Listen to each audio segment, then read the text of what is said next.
আমি ধরছিলাম আবারও এক লোমহর্ষক ও হৃদয় বিদারক ঘটনার সাক্ষী হলো সারা দেশ।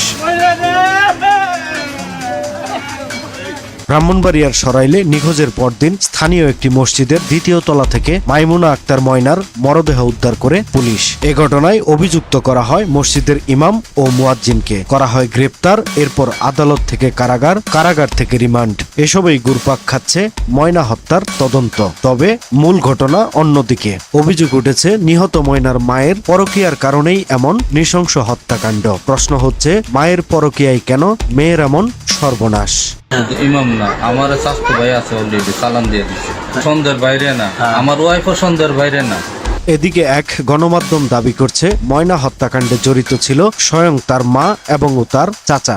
জানা যায়, ময়নার বাবা বিদেশে থাকায় তার অনুপস্থিতিতে স্ত্রী জড়িয়ে পড়েন পরকীয়া সম্পর্কে ময়নার চাচার সঙ্গে। ঘটনার দিন দুপুরে ময়না হঠাৎ তাদের অবৈধ সম্পর্ক আপত্তিকর অবস্থায় দেখে ফেলেন। এ সময় সত্য ফাঁসের আশঙ্কায় মায়ের হাতে প্রথম নির্যাতনের শিকার হয় ময়না। প্রতিবেদনে বলা হয়, প্রথমে তার এক কান কেটে দেওয়া হয়। এরপর মেয়ে যেন ঘটনাটি প্রকাশ করতে না পারে এজন্য পৈশাচিকভাবে দেয়ালের সাথে ধাক্কা দিয়ে মাথা থেতলে দেওয়া হয়। কিন্তু এতেও মৃত্যু না হওয়ায় শেষ পর্যন্ত চাচা ময়নার স্পর্শকাতর স্থানে টুকিয়ে নির্মমভাবে হত্যা করেন।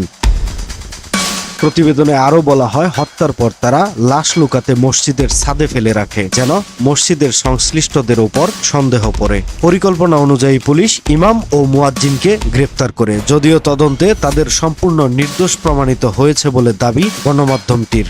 মানে আমার মেয়েরা ফোন দিলে আবার তুমি কবে আসবে, আবার তুমি আজকে এরপর কখন এরপর কিন্তু 3 দিন। এদিকে পাগল হয়ে বিদেশ থেকে ছুটে আসা ময়নার বাবা বলেন, ময়না তার বাবাকে ফোনে বারবার বাড়ি আসার জন্য তাগাদা দেয়। তিনি দাবি করেন সে নিশ্চয় কিছু জেনে গিয়েছিল, যার জন্য তাকে চিরতরে থামিয়ে দেওয়া হয়েছে। তিনি মেয়ের মৃত্যুর ঘটনায় তার স্ত্রী, ভাই সহ একাধিক ব্যক্তিকে সন্দেহের তালিকায় রেখেছেন।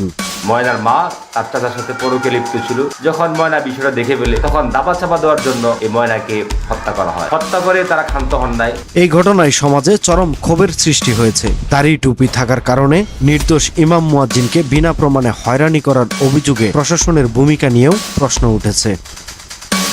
তবে পুলিশ বলছে, মূল আসামিদের শনাক্ত করা হলে আইনি প্রক্রিয়ার মাধ্যমে তাদের শাস্তি নিশ্চিত করা হবে এবং নিরপরাধ ব্যক্তিদের মুক্তি দেওয়া হবে। কাউকে দেখেছে কিনা।